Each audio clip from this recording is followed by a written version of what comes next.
Ready to take your coding skills to the next level?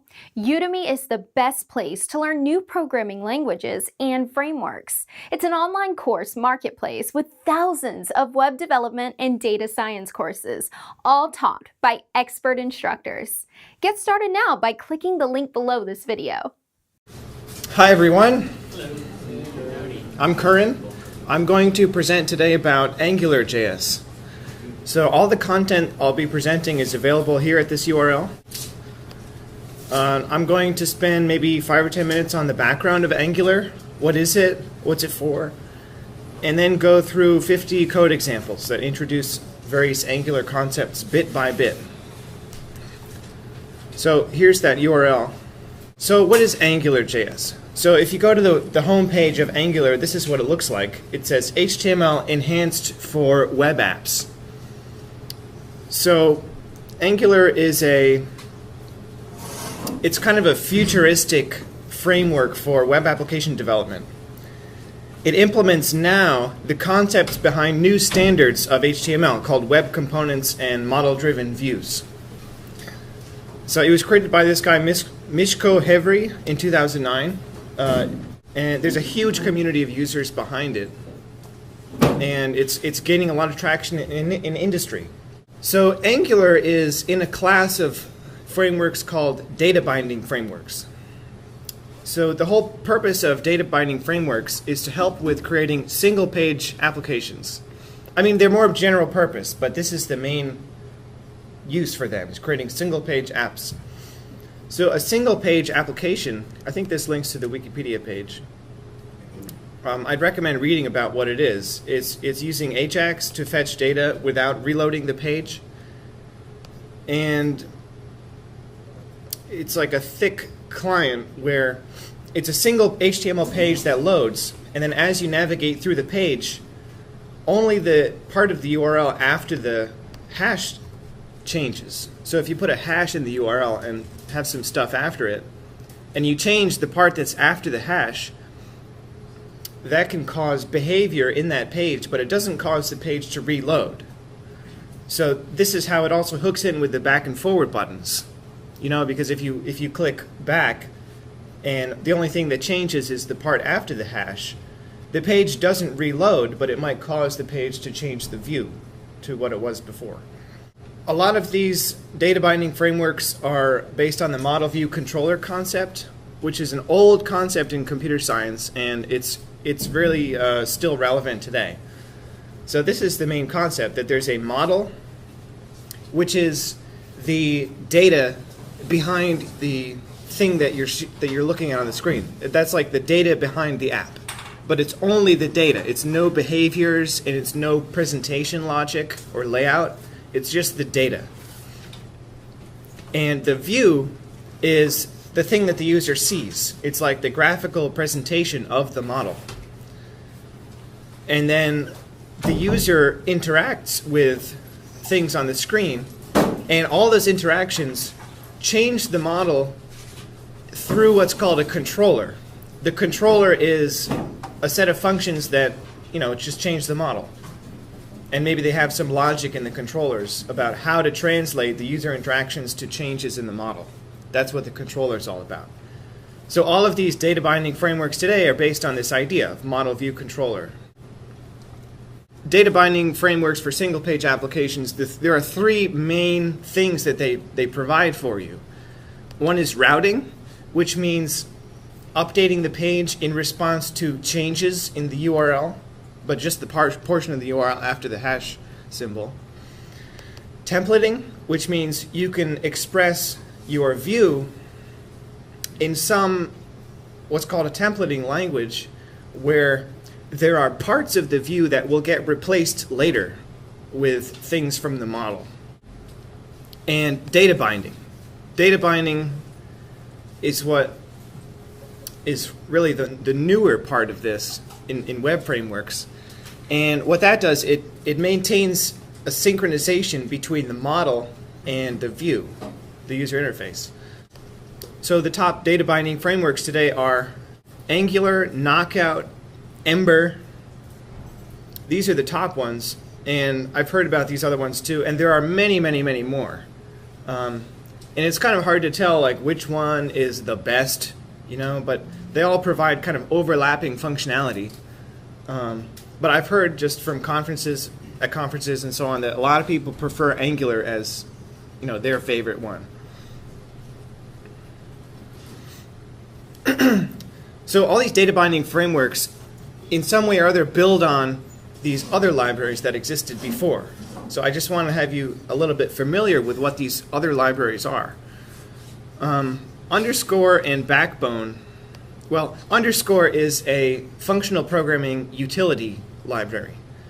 It brings functional programming primitives to JavaScript. Primitives like map and reduce, and a functional for loop, that sort of thing.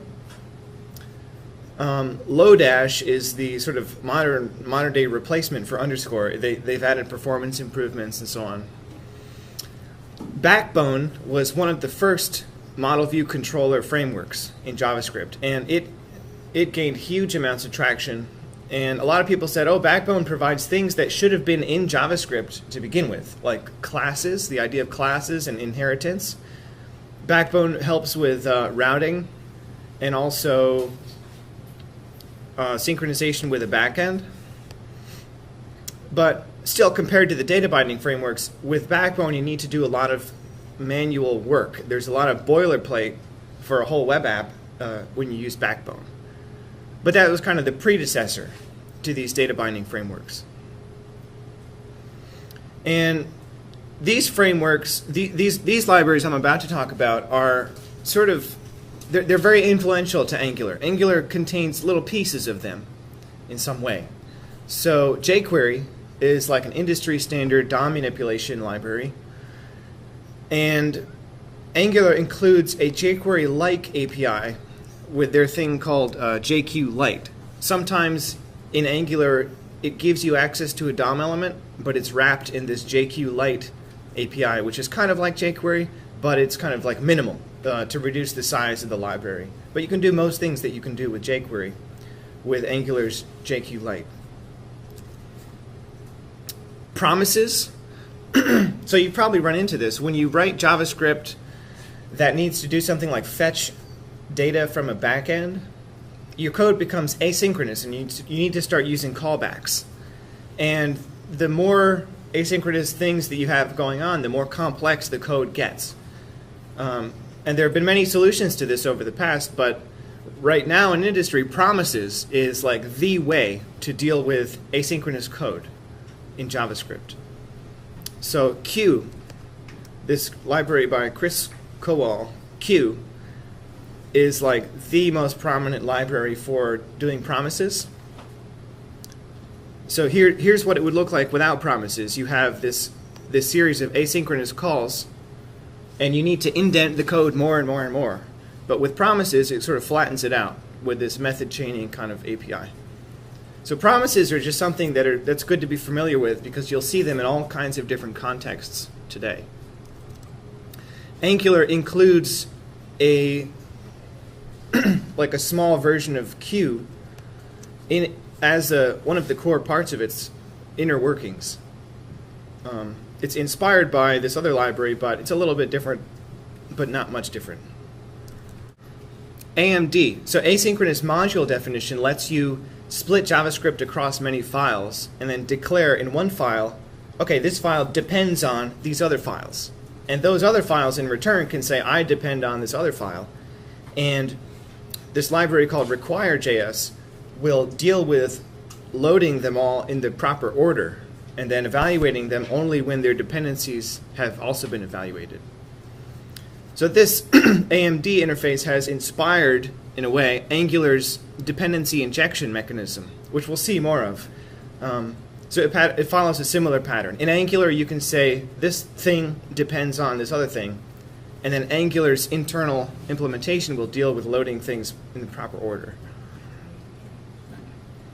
And lastly, Handlebars. Handlebars is a templating engine. So this is an example of a template where it's HTML, but in the HTML you have these things that are inside double curly braces, and these get replaced with data values. So these are like variables that you can stick in the code. So handlebars, what came before handlebars was mustache. That was one of the first templating libraries to use this syntax. Handlebars improved it, and Angular templates also use the syntax of handlebars. Yeah, question? It's called mustache because of the curly braces? I would guess so. Yeah. Mustache. This is their logo. It's a curly brace turned sideways, and it looks like a mustache. So that's what. Any questions so far? So now I'm going to delve into the second part of the presentation, which deals with examples. So I have made 50 examples of Angular code that introduces various functionality of Angular. It's not comprehensive, but it covers a lot. And on the bottom of the page, I included this list of web pages that I've used to learn all this stuff. And so I'd encourage you later on, if you want to learn Angular, go through some of these things. These bird's eye view ones provide a bunch of links to other things and a suggested sequence of what you should do. And these other ones are kind of standalone things. And the talks by the creator of Angular on YouTube are really amazing, really clear. He presents very clearly, and he knows his stuff because he created it. So here we go with the examples. I've made this little example viewer, which is an Angular app too, and hopefully by the end of this you'll be able to understand the code of this example viewer. Example 1. This is just a simple HTML page. There's no Angular at all. So it uses simple HTML language. It declares an input element, which is this text box here. You can enter it in.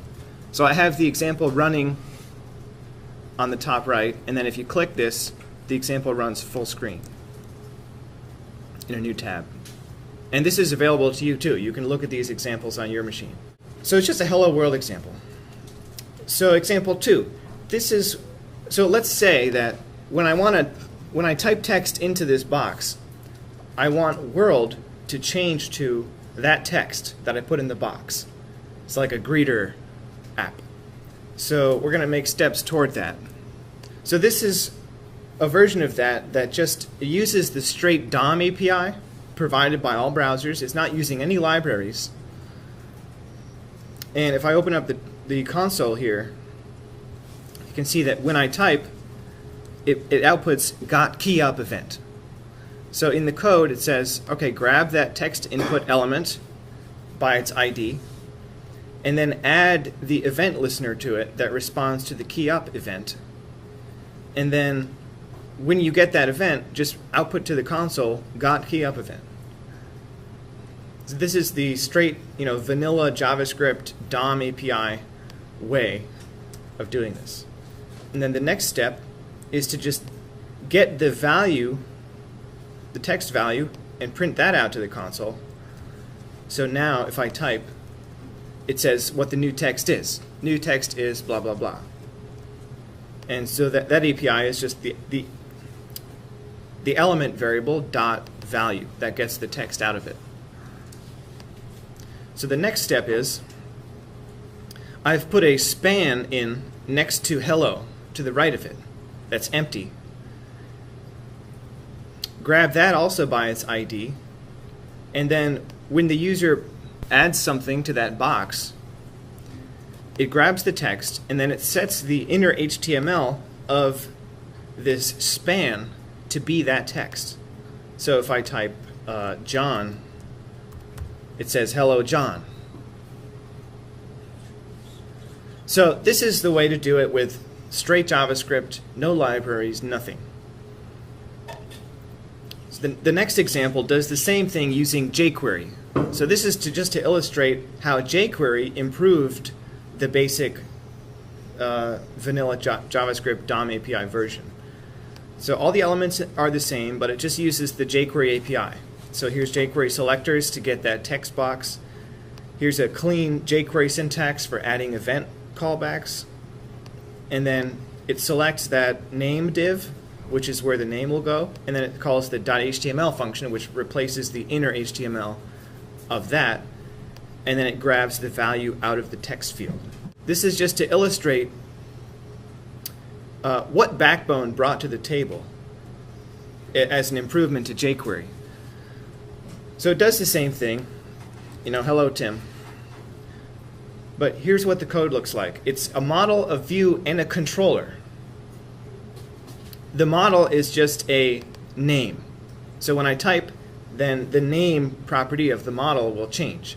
So Backbone models, you can think of them as just plain JavaScript objects that map keys to values. But they have this feature where you can listen for changes to properties on the object. And that's the main thing that differentiates a Backbone model from a straight JavaScript object. So here's how you listen for changes. Model.on is the Backbone API for adding listeners to the model. Change : name. If I were to just add change to model, it would get this event for all changes. So that would work in this case, but I wanted to teach you also, if you use :name, it only listens for changes on the name property of this model. And this is the callback function. And then I'm using jQuery inside of here, setting the content of the name span, which is this over here, to be the value from the model. Now notice how here it's not, it could get, this code could get the name from the text input, but the whole purpose of model view controller is to separate the view from the controller and from the model and have them all totally independent, well not totally, but more loosely coupled than before. And this allows the complexity of the application to scale more easily. So here's the controller part. So it listens for the key up event on the text input, and then when the user enters some text, it just changes the model. See, it doesn't interact with the view. It only interacts with the view indirectly. So this is how the basic model view controller arrangement is with Backbone. So here's our first example that uses Angular. So Angular says, all right, it's going to be as simple as possible, and it will assume that the developer wants a model. So you don't need to write any code to create the model. There's a model there by default in Angular. So the things that have changed are this ng-app has been added to the HTML tag. So this is an Angular directive. Angular directives are probably the most powerful concept in Angular. They pretty much expand the vocabulary of HTML. Teaches HTML new tricks. And you can create your own directives, but for a while we'll just work with the directives that have been provided so you can see what they're capable of. So ng-app says to Angular, okay, this page is an Angular app. You should do whatever you need to do to make Angular work on this page. So it's called the bootstrapping process, where it compiles the DOM. Here it's using CDN.js, which if you don't know about it, CDN.js is a CDN for like all popular JavaScript libraries. CDN stands for Content Distribution Network. It means that you can just include this URL in the source attribute of the script tag, and it will load from this hosted version of Angular. You could also just say source equals Angular.js, but then you'd have to have it in that directory. So it's loading Angular, and then here in the body, it's using the ng-model directive on the input element. So what this does, it tells Angular that this input, the content of this input field, should be bound to the name property on the Angular model, which is, I think, called the root scope of Angular. But it's like a Backbone model where you can listen for changes, and you can change it, and then those changes will propagate. So this directive right here, it sets up Angular to be listening for changes here, and then setting the new text to be the name property on the Angular model.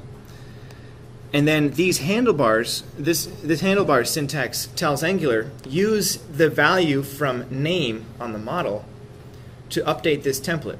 And Angular automagically updates the template when name changes. So this is called data binding. The data, being name, is bound to the input, which is the user interface element, and also the template.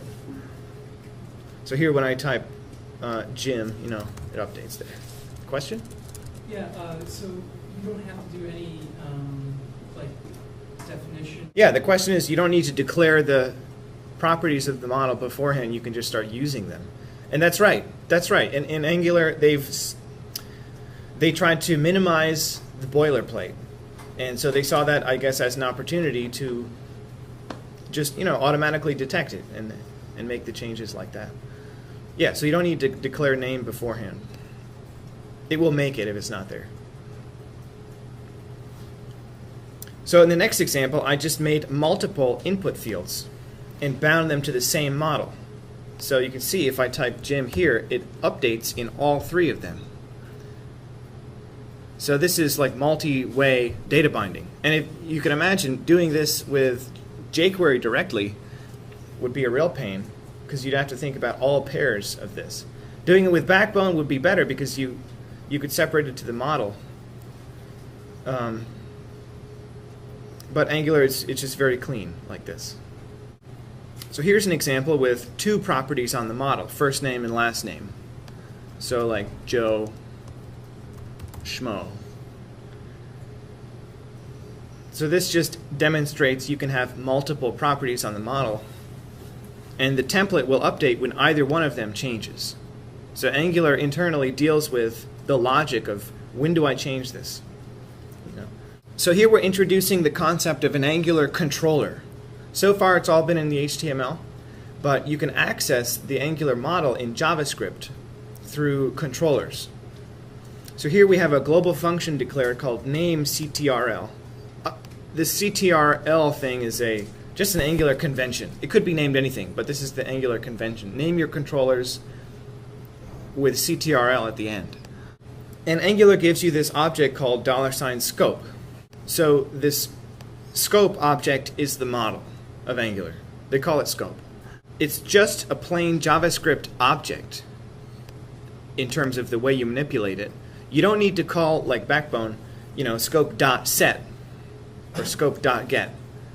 And this is one thing that differentiates Angular from other data binding frameworks. Most of the other data binding frameworks use some kind of thing like a Backbone model where you need to call a function to set or get values, but Angular had this decision to just make it simple and use a plain JavaScript object with properties. So the way Angular knows which function you use as a controller is in the body tag, I've added this directive ng-controller nameCTRL. So this tells Angular, use this function as the controller for this portion of the HTML page. And different portions of the page could have different controllers. You don't have to put it on the body. You could put it on some inside element like a div. So everything else is the same as it was before, but now it's bound to this controller. So you see this controller initialized the data to John Smith, and when you load it, it says John Smith. But still, if I change it, it updates. So this is the basic concept of an Angular controller. This example just uses a global function as the controller, and Angular looks for that if there's nothing else. But this pollutes the global namespace, which is not good for complex apps as things get more and more complex. So this is how you can do it, the Angular way and not pollute the global namespace. You call angular.module name app. So notice here, there's an ng app equals name app. So this tells Angular, for this app, use the module called name app. And you could have multiple ng apps on a page also. The ng app doesn't have to be on the root element, it could be on a sub-element. So you could have multiple apps running on the same page that have totally independent scopes and everything. We declare the Angular module. The first argument is the name, and the second argument is the list of dependencies. So right now it doesn't have any dependencies. And we'll see how the dependencies work a little later. To define a controller within this module, you call nameApp.controller. So instead of declaring a global function, you use this API. So the first argument is the name of the controller, and the second argument is the function that implements it, which hasn't changed from last time. So still everything, it does the same thing, but now we're not polluting the global namespace as much. I mean, we're adding this name app, but this could be wrapped in an immediately invoked function, so then you wouldn't pollute the global namespace. So when people come to Angular, a lot of the questions are like, well, how does Angular know when you've changed a property on the scope? Because if you just set it, how does Angular know? With Backbone, it's clear. You call set, and then inside the implementation of set, Backbone can say, all right, I'll propagate this to all the things that are listening for changes when you call set. But if you just set the property of the object, how does Angular know? So I've written a little test. So it says set timeout, which just executes this function 1 second later after the fact. So wait for 1 second and then say scope.lastname equals Smith. And notice how it hasn't updated. There's no last name there. So it didn't work. So it's like, oh, how do I do this? In addition, I want to introduce scope.watch. Scope.watch is a function you can use. It's kind of like backbone.on, where you can listen for changes on a particular property of the model. So this will call this function when last name changes. So if I open up the console, let me clear it. When you call watch, this function is called immediately with the current value of that property. So the current value is undefined. So how do you tell Angular that things have changed? Well, the next example just calls scope.$apply. So in Angular, there's the concept of like, the creator, Mishko Hevery, talks about this like being inside Angular or outside Angular. If you're inside Angular, you're inside some function that is like managed by Angular, and then after that function executes, it calls scope.apply or scope.digest, something like that, where it tells Angular, all right, look for changes. Just see if anything changed. And if anything changed, propagate just those changes. But since I've called set timeout, now this asynchronous thing is outside the Angular world, right? So Angular doesn't know that this is going on. I think Angular has a version of set timeout that does know, but I just wanted to demonstrate. So scope.apply is how you propagate changes through Angular from asynchronous events that are not managed by Angular. And scope.watch is how you get this is how you get out of the Angular world. It's how you get the updates. So if you need to run some custom JavaScript in response to changes on the model, this is how you do it. Here's an example where instead of just a single value, we're setting an array. So scope.names is this list of names now. And then in the body we have a ULLI thing, which is an ordered list, a bulleted list. We're using the ng-repeat directive here, which says it's basically a for each name in names. And when it resolves names, it knows to look at this scope because it's bound to this controller. So for each name, just output the name. This outputs one li element per name. So this is the resulting thing. So if I run this full screen, I can inspect the DOM here, and you can see that sure enough, Angular has put 3 LI elements in here, and it added some extra stuff to deal with, you know, to make Angular magic work. So this is how you use the ng repeat directive. And by the way, a lot of this comes from the Angular tutorial. So if you go to the Angular website and you go to Learn Tutorial, Angular has this great tutorial here. Here's basically a copy of that example I showed you where it shows you many phones. So in this example, I've added a text input and then an add button. Now if I click add, it adds it to that list. So here's how that works.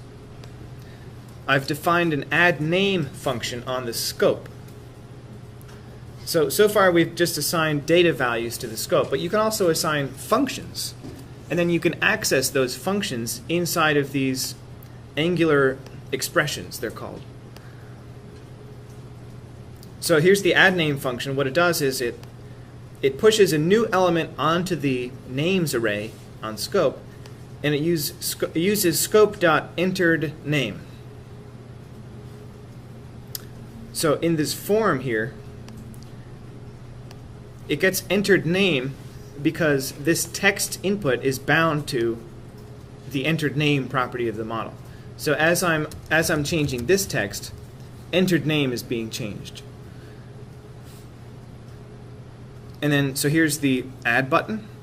And then the way that you hook in forms to Angular, so normally if I hit add, it would try to refresh the page or something.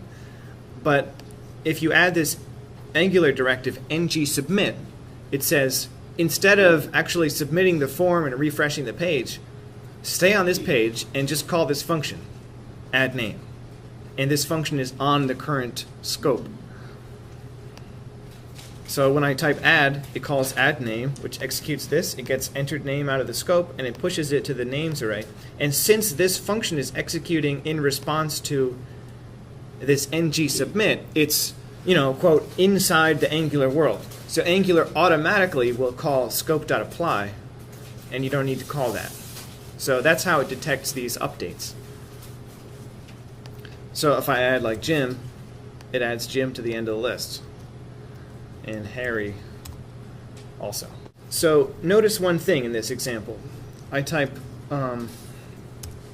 Jim, I hit enter, add, but Jim is still there in the text box. But in terms of the user interface, like I want to remove that after I enter it because it's been entered, you know, it's not going to be entered again. So it's frustrating if I'm using this. Like I type John, hit enter, John is still there. So how do you think I can get rid of that text in the input field? Yeah, so I could change the model. So the thing that's responsible for this is entered name, right? This text input is bound to entered name. So yeah, that's a perfect idea. Right here, I could just say scope.enteredName equals an empty string. So that's what the next example does. It says scope.enteredName equals empty string.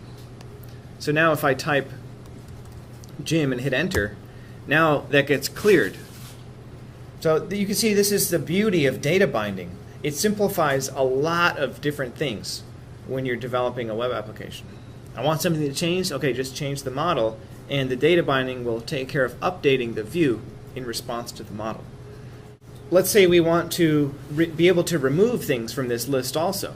If I click remove, it will remove that guy. So how does this work? Well, here's a function added to the scope called remove name.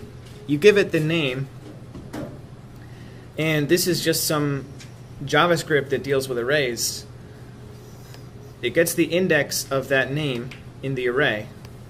So if name is curly, it'll return 1 because the indices are 0, 1, 2. So I would be 1, and then it calls splice, which is just a JavaScript array function. that will remove the element at that index. So it removes one element starting at index I, and it changes that value. So this function just removes it from the array on the model. And how can we integrate that into the user interface? So in this ng repeat,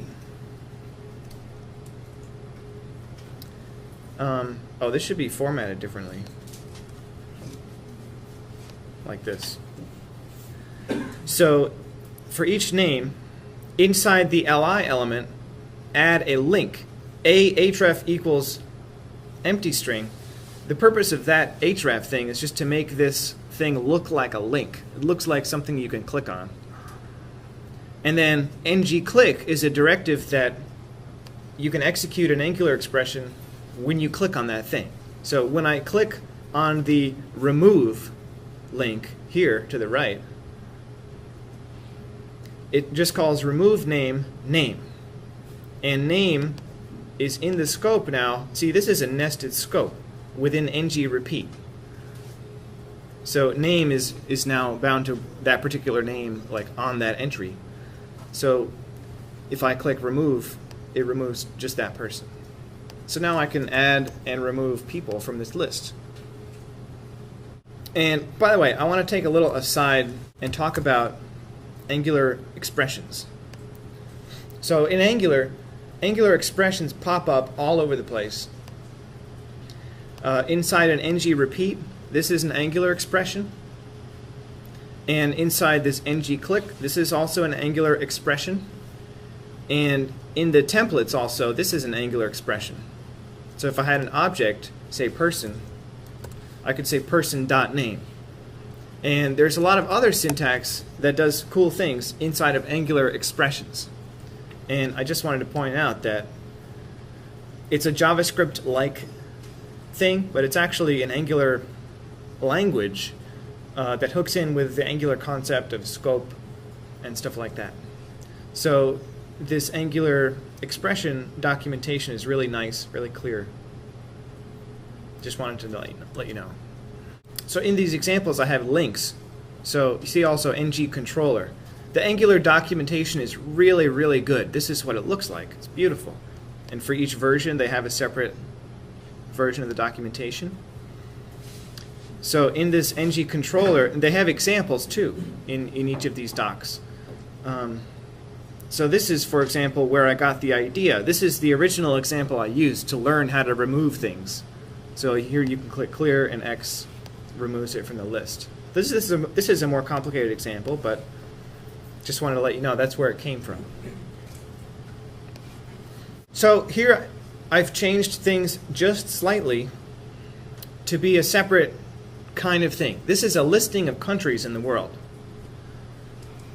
So it says scope.countries equals this array of basically JSON data that says the name of the country, China, population, some number, for the 3 largest countries on Earth, China, India, and the United States.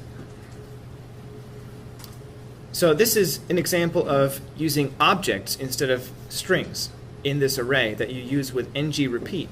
So here, ng repeat says, you know, for each country in countries, country.name. So the reason I can use dot is because it's an Angular expression. And dot will give me that sub-property inside the object. So this is the outer object, country, and then name will give me, say, China. And then a dash, you know, population is country.population. So this is what renders in the output. So this is an example of using objects in arrays with ng repeat. So here I'm just changing the ULLI thing to be a table. So here's how you can use ng repeat to make a table. So here's an HTML table. TR/TH is the header. So it says country population. That's from this code here, which is the heading. And I'm repeating on the TR element and making TDs for each column. of each row. So this element will make this thing in the table, and this element will make this thing in the table. Here the JSON data is right in the code. It's right there. But often the data resides on a server, and you want to fetch it from a server or even query a database. And based on your query, the data returned will be different. So here's how you can fetch JSON data using HTTP. So in my controller, function scope, comma, $HTTP. So this is Angular's dependency injection mechanism at work. So notice how the only thing that changed is the function signature. It now has $HTTP, and magically Angular gives you the HTTP module. So here are the docs on HTTP. It's really nice. It's like it's a wrapper for XML HTTP requests, which fetches data from remote resources. This is the basis of AJAX. You can call .success or .error. So Angular provides this for you. So Angular inspects the signature of the function and looks for these things. So because you put it scope, $scope, using this Angular convention of $something, Angular will inject that resource for you. So it's injected the HTTP module, and it's http.get countries.json. And countries.json is listed here. It's just a file, a text file that has the JSON data in it. But it has a lot more data than we had before. So give it the path called .success. This is kind of the promises way of doing things. And give it a callback function where you get the data. So this data variable will be the JSON data. This HTTP module automatically parses JSON data into an object. So you don't need to call json.parse on the string. So then we can just say scope.countries equals data. So just like before, here's the previous example, scope.countries equals this array. Now scope.countries equals the data from the file. And so check out the table now. It's huge. It's got all these entries for all the countries of the world and their populations. So Angular has various ways to express your dependencies with their dependency injection mechanism. One way is, like we said, like we had before, just put it in the function signature. But in production apps, people usually do what's called minification, where you run the JavaScript through a minifier and it changes all the variable names. So then this won't work anymore. Angular won't be able to tell what the names are because they've been changed by the minifier. So to get around that, there's this alternative syntax for declaring your dependencies. So when I call country_app.controller, instead of the second argument being a function, now the second argument is an array. And the first few things in the array are strings that say what modules are dependent upon. And then the last thing in the array is a function. And now these names could be anything. So I just removed the $, just to show you that it could be anything. It could be B or A. All the other code is the same. So this is just something to be aware of. Anytime in Angular you see a function that takes a $, something or other, it's likely using Angular's dependency injection mechanism. And in place of that function, you could also put an array. And this is robust. This will still work after minification. Question? Is there a way you can add classes and IDs with this? Classes and IDs? Yeah, so the question is, can you make IDs and classes on the things inside of Angular repeat directive? So you can use templates inside of any part of the HTML, which is a beautiful thing. So let's say I wanted to add a class to the country names, or an ID.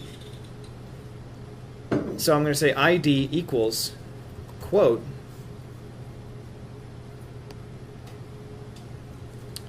country.name. So see that? You can put the template right inside of the ID. I mean the Angular expression.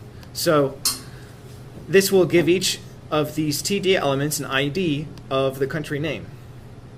And similarly, you can say class equals something. And you can evaluate this to anything. It could be anything in the model. And it could also be in the parent scope. You could say countries dot something. And that would work. So that's how you can add IDs and classes to things inside of an ng repeat. And Angular's dependency injection documentation is really nice. I've talked about 2 ways of doing it, but there's also a third. This next example adds search functionality to this table. So let's say I wanted to, instead of looking at all the countries at once, I just want to look up the population for a certain country. So like, what's the population of China? So I can type China, C-H-I-N-A. Okay, there it is. So when I change the text here, it instantly filters that table to contain whatever I type. So how does the code do that? Well, I've added a text box right here. It says input ng model equals query. So this is just the same as before. It just updates the query property on the model when you change it. And the only thing that's changed is ng repeat, country in countries, pipe, the pipe character, filter, query. So for Angular filters, filter, array, expression, comparator, and so on, and has some examples. It takes a string and it filters down the content based on this like fuzzy string matching thing, where if any part of the string matches that thing, it will include it. So for each country, it checks both fields actually. And this is all you need to do to implement this functionality. It's pretty amazing. See, it also keys on the population, which is pretty cool. So this is an example that uses Angular filters. Here's an example where the result is sorted by population. So if I want to see all the country names that have United in them, sorted by population, here it is. So now it's sorted by increasing population. And the way that's done is the only change I made from last time is I added this little piece, pipe order by population. So this is a really nice syntax for sorting within an ng repeat element. So, but let's say I wanted to invert the order here. I wanted to sort it by decreasing population. So here's this next example. It's sorting in decreasing order. And all you need to do to change that is add a minus sign before the property name there. Does the order matter in the pipes? Does the order matter with the pipes? Like Yeah, I think it does. filter in order by swap those? I think it does. Like if I were to, for example, swap these, I think, I'm not 100% sure, but I think for each country it will get that array and then it will sort that whole array. It'll do that computation to sort the whole array, and then after the sorting it will do the filtering. So the other way is actually more efficient. First filter the array down and then sort only on the filtered result. Yeah, I think they've designed it so that it's just like Unix pipes, where it executes in the order you give it. Yep. So let's say I want to sort these table columns interactively. Like when I click on a column, it should sort by that particular thing.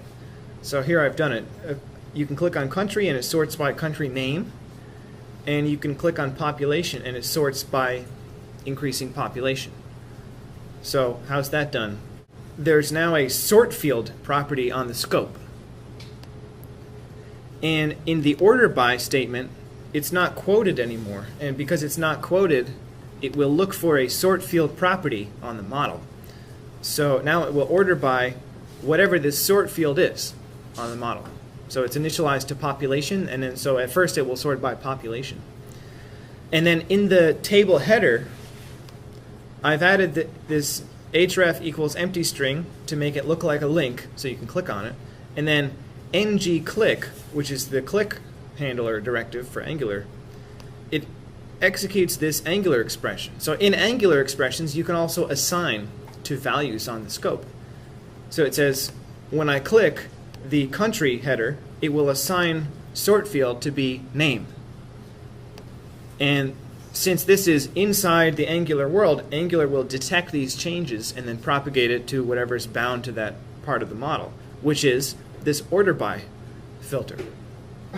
So Angular automatically detects that the sort field has changed, and then it re-renders this portion of the page based on that new thing. So if I click country, it sorts by country, and then by population, it sorts by population. But let's say we wanted this to be like a sortable table, where if I click population again, it will sort the other way, by population going down. Well, how might you do this? Here's this next example does it. When I click population multiple times, it sorts by the inverted order. Notice in the Angular order by documentation, you can give it order by expression : reverse. And reverse is a Boolean that will reverse the order of the array. So rather than putting a minus sign before the field, you can pass this additional argument of reverse. I've added a reverse field to the model and then added that into the filter here. So it's ordering by the sort field, but it's reversing if the reverse property on the model is true, and it's not if it's false. And then in the ng-click handler for the click event, it says sort field equals name or population, just like before, but then I added this code, reverse equals not reverse. So this will toggle that Boolean. So if it's true, if it was true before, it will be false after this, and if it was false before, it will be true after this. So it'll just switch it. So this has the effect of, if I click on country once, it sorts starting at A. And if I click on it again, it sorts starting on Z. And so on. If I click, it reverses. And you can click on population and sort it like that also. And the search functionality is still there. Nothing changed. So you can use all these things at the same time too, which is a beautiful aspect of Angular filters. So that's how you can build a sortable table and searchable with Angular. I looked up the flag URLs in Wikipedia on the Wikipedia pages. So on the Wikipedia page for China, for example, there's this flag. And if I click on the flag, you see it's just this SVG file that's available at this particular URL. So in the data, I've added this flag URL property to each country entry. So now each country has a name, population, and a flag URL. And inside of the table header, I've added a flag column right here. And inside the repeater, I've added an image where the source of the image is that flag URL. So you can put these handlebars things in anywhere inside the HTML, pretty much, including inside quoted things like the source attribute. And then set the width to be 100 because by default they're huge flags. There's like 500 pixels or something. So here's the effect. The flag is there. But look at this. If I run this page full screen, I look at the console, it says, oh, failed to load some resource. Like, what's going on? If I refresh the page, it tries to look up these things that are not there. So what is this? If I click on this, this is the URL. countryflag.url. So what's happening is, when I first load the page, before the JSON data has loaded, it evaluates this source image attribute as the template. which is terrible. So it's trying to fetch the template, country.flag in the beginning. So this is not good, right? I mean, it works basically, but it gives this error in the beginning. So the way you can avoid that is you can use the ng-source directive. And what that does is a particular directive that only sets the source after the model has been loaded, after the template evaluates. So if I run this example full screen, you can see, okay, now there's no network errors. It's not trying to do that anymore. So that's how you use ng-source for dynamic source attributes of elements. And it could be anything. It doesn't have to be an image. ng-source could be on anything that has a source attribute, like an iframe, something like that. So now I've added a capital. In the data, each country has a capital now, and it's very straightforward to make this change. Just add the country.capital to the template. And here's also GDP, gross domestic product, has been added. So the header links to the Wikipedia page for GDP in case you don't know what it is. So I'm just demonstrating you can add multiple properties very easily. Once you get the basic template set up, it's easy to add more data to it. Let's say we wanted to format this as currency, because I think it's in US dollars. So what if you wanted to add like commas and the dollar sign and stuff like that? Well, here's a version that does it, and the way it works is country.gdp, which is just from the data, it's a number, pipe currency. So here, the Angular filters are being used inside of the template. So this just reiterates, this is an Angular expression. The repeater, this is an Angular expression. And you can put filters in any Angular expression. And currency is a built-in one. Here's the Angular docs on the built-in currency filter. Here's how you use it. And by the way, if you click here, these are all the built-in filters in Angular. There are lots of them. Uppercase, date, format a number as text. So if it formats a big number with commas, for example, like this. So all I did to make this format like currency was add this filter, GDP filtered currency. And so let's say I wanted to add commas to the population entries. Here it is, it works. It's just country.population filter, using the number filter, which adds the commas. So this is a demonstration of how powerful these Angular filters can be. There's a fundamental part of single-page apps, which is routing. Routing will respond to the URL and change the content of the page based on the URL. So in preparation for routing, let's simplify the page.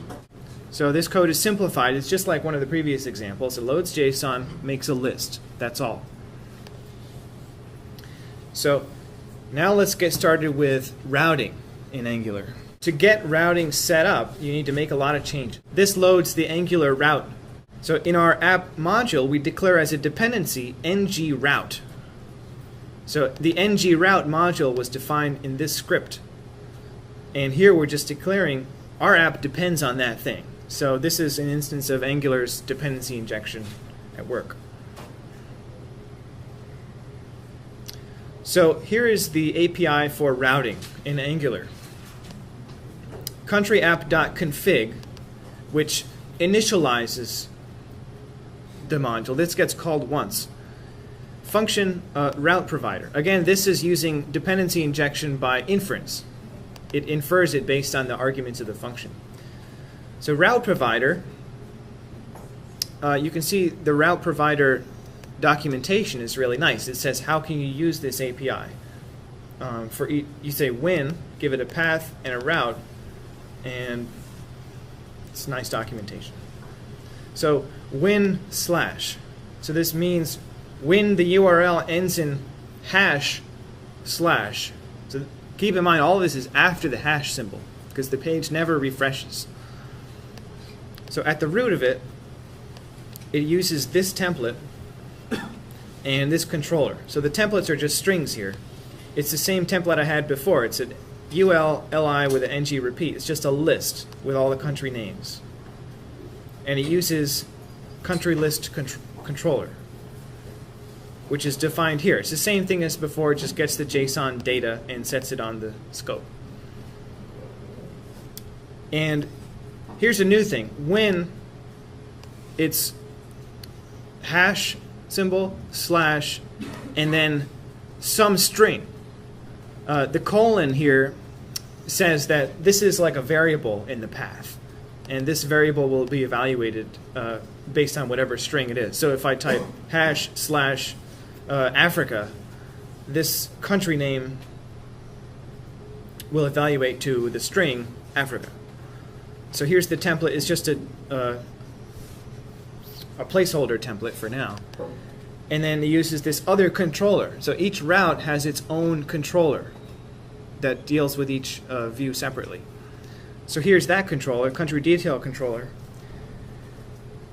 With Angular's dependency injection, it requests the scope and this route params thing. So the route params gives you whatever is inside of this route evaluated as like a variable. So here it's just outputting the route params. So let's see what this looks like. If I run this in a separate tab, what has output to the console? Nothing, because the route hasn't changed. But if I type in the URL here /China and hit enter, the page doesn't refresh. Then I output this thing, object country name China. So this is the route params object. What you get, it's just a key value mapping with all of the parameters from the route. So here China is the country name. Country name gets mapped to China when you evaluate this route. So this is the basic structure of how to add routing to the app. And notice how when I go there, it just prints out that. It doesn't really... Oh, and it says, it goes to this other view. It says to do create country detail view. This is the template over here, the template for this controller. And then if I go back to just /, it should give me the list of countries. Oh, there it is. Yeah, it gives you the list of countries. Question? Can you use whole files for that? Yeah. So the question is, can the templates be in separate files? Yes. So in the next example, it shows you how to move the templates out into separate files. So instead of using the template property on this particular route, you use template URL, which will cause Angular to fetch that HTML content when you navigate to that page. So here are the different files. Now country detail view is this. Country list is this. Everything's the same as it was before. Here's how you can use the country name. So here I've changed the country detail view to just put the name there. And here it assigns scope.name equals route params.country name. It gets the country name out of that URL. So let's see what it looks like.